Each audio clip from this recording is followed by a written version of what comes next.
আসসালামু আলাইকুম। টাঙ্গাইল জেলার ছোট একটি গ্রাম থেকে আমি আপনাদের সাথে আছি। আশা করছি সবাই অনেক ভালো আছেন। তো এখন তো শরৎটা চলেই যাচ্ছে, হেমন্ত চলে আসছে। আর শিউলি ফুল যেহেতু শরতের ফুল, তাই হয়তো আর বেশি দিন থাকবে না, অল্প কয়েকদিন আর ফুটবে। তো এর আগে অনেক ফুল কিন্তু পড়তো, এখন ফুলের সংখ্যা অনেক কমে গেছে আগের চাইতে। এই যে গাছের কলিও কিন্তু আগের চাইতে অনেক কমে গেছে। এখন শরৎ বিদায় নেবে, সাথে সাথে শিউলি ফুলও বিদায় নেবে।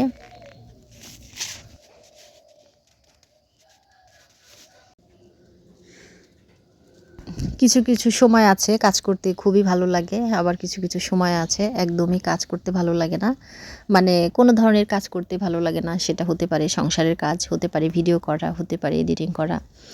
তবে ভিডিও করে রাখি, প্রতিদিনই টুকটাক ভিডিও করে রাখি, কিন্তু এডিটিং করাটা একদমই হয় না।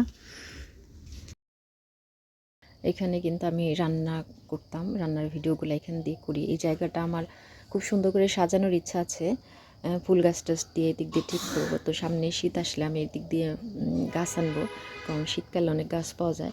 এই যে কয়েকদিন বৃষ্টিতে না, এই জায়গাটা কেমন অসুন্দর হয়ে গেছে, একবারে মাটি কেটে কেটে নিয়ে গেছে। এই যে এত কষ্ট করে এই দিক দিয়ে আমি মাটি আনছিলাম, মানে মাটি দিয়ে ঠিক করছিলাম, খুব কষ্ট হয়েছিল একা একা।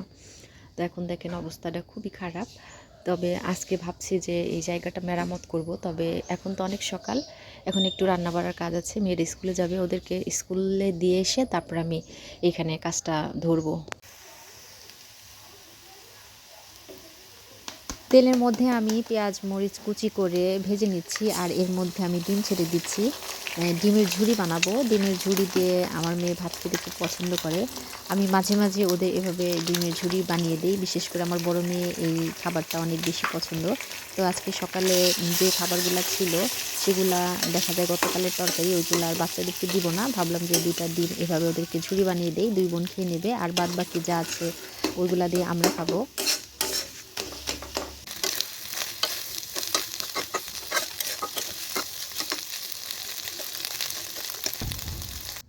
কয়েকদিন ধরে শীতের প্রবণতাটা একটু বেশি, হুট করে কেমন জানি শীত পড়ে গেল। তো ভাবলাম যে কম্বলটা আজকে বের করে একটু রোদে শুকায়ে নেই। রোদে দিলে যতই ধুয়ে পরিষ্কার করে রাখি না কেন, ওই অনেক দিন আটকা থাকলে না কেমন যেন একটা ভাবসা ভাবসা গন্ধ হয়। আর সেজন্য একটু রোদে দিয়ে নিলাম, টাটকা রোদে। আজকে এই কম্বলটা বের করলাম, আর পর্যায়ক্রমে একটা একটা করে শীতে সব কিছুই বের করতে হবে। তো খুব সারাদিনের একদম টাটকা রোদে আজকে কম্বলটা শুকাবো।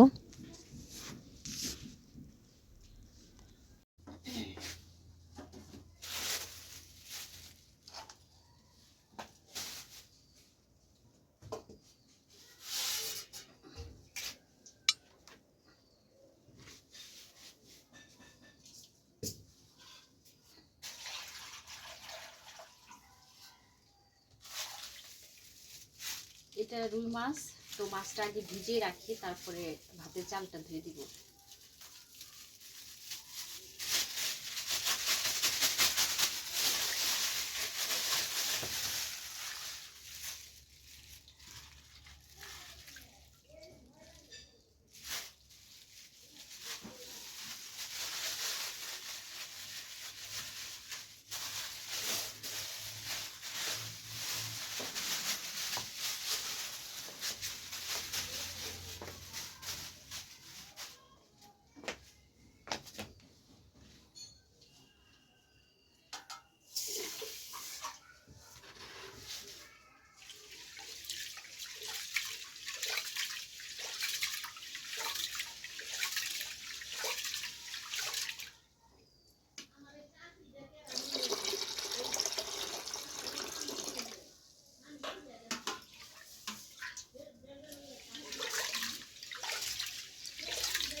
তো টিউবওয়েলের ফিল্টার করা পানি দিয়ে আমি চালটা 2বার ধুইলাম। আর এখন এখানে যে মাটি দিয়ে ছাই দিয়ে রাখছি একসাথে মিলাই, আর এগুলা দিয়ে যে পাকলে চারপাশে একটু লেপে দিই, তাহলে মাছতে সুবিধা হবে। আমার এই পাতিলে ঢাকনাটা ভেঙে গেছে ওই দিন, তো পিঠা বানাই, চিতই পিঠা বানাই, সেই ঢাকনাটা দিয়ে এখন আর কি ঢেকে রান্নাটা করবো। এই যেটা হচ্ছে আমার পিঠা বানানোর ঢাকনা। ভাবছি আজকে পাল করা যাবো, যাই এই পাতিলের ঢাকনা নিয়ে আসবো।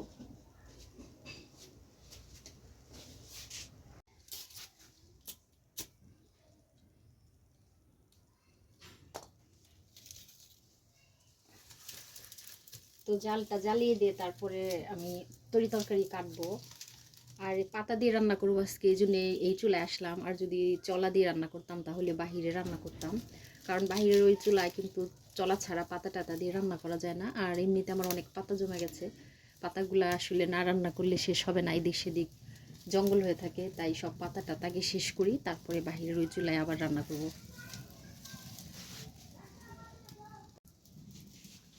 এই যে আলু নিয়ে আসলাম, আলু দিয়ে হচ্ছে রুই মাছ রান্না করবো। আলুগুলো এই যে গাছ গজায় গেছে সব আলুতে। আর এটার মধ্যে হচ্ছে করলা, করলা দিয়ে আলু দিয়ে একসাথে মিলায় ভাজবো। আর রুই মাছ দিয়ে আলু দিয়ে দুটো তরকারি হলেই হয়ে যায় আমাদের। আমাদের এত তরকারি লাগে না, কারণ মেয়েরা তো এক টুকরা মাছ ছেলে দিয়ে খাওয়া হয়ে যায়। চুলায় রান্না করা আসলে খুবই কষ্টের কাজ। একদিকে জাল ঠেলতে হয়, আরেকদিকে তরকারি কাটতে হয়। তো তারপরেও আমার মোটামুটি অভ্যাস আছে, তবে চুলায় রান্না করতে না একটু দেরি হয়। যেদিন খুব আমার তাড়াহুড়া থাকে সেদিন দেখা যায় আমি গ্যাসে রান্নাটা করে নিই। আর যেদিন তাড়াহুড়া কম থাকে সেদিন চুলায় এসে রান্না করি। আসলে যেহেতু গ্রামে থাকি, এই জন্য মাটির চুলার খাবারটাই আমার মনে হয় যে মাঝে মাঝে খেলে মন্দ হয় না। আর মাটির চুলার খাবার কিন্তু অনেক বেশি টেস্ট হয়। গ্যাসের খাবারও খারাপ না, কিন্তু মাটির চুলার টেস্টই আলাদা। আর আপনাদের ভাইয়া মাঝে মাঝেই বলে, বেশি দিন গ্যাসে যখন রান্না করি বলে যে মাটির চুলায় আজকে রান্না করো, বিশেষ করে বড় মাছ, তারপরে মাংস, এগুলা করতে তো আমি সবসময় মাটির চুলায় এগুলো করি। আবার পিঠা টিঠা বানাতে তো মাটির চুলায় একদম ঠিক, মাটির চুলা ছাড়া কিন্তু পিঠা মাটির চুলাই সবচেয়ে সুন্দর হয় আর কি।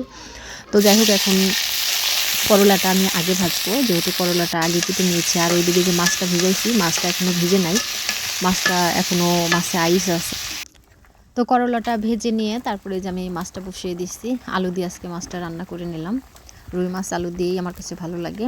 তো রান্নাটা শেষ হতে হতে ভিডিওটাও শেষ করে দেব। আমার ভিডিওটা এতক্ষণ ধরে ধৈর্য ধরে দেখার জন্য আপনাদেরকে আবারও অসংখ্য ধন্যবাদ জানাচ্ছি।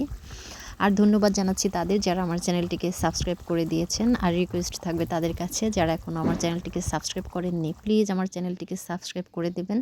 সবাইকে অসংখ্য ধন্যবাদ। আল্লাহ হাফেজ, আসসালামু আলাইকুম।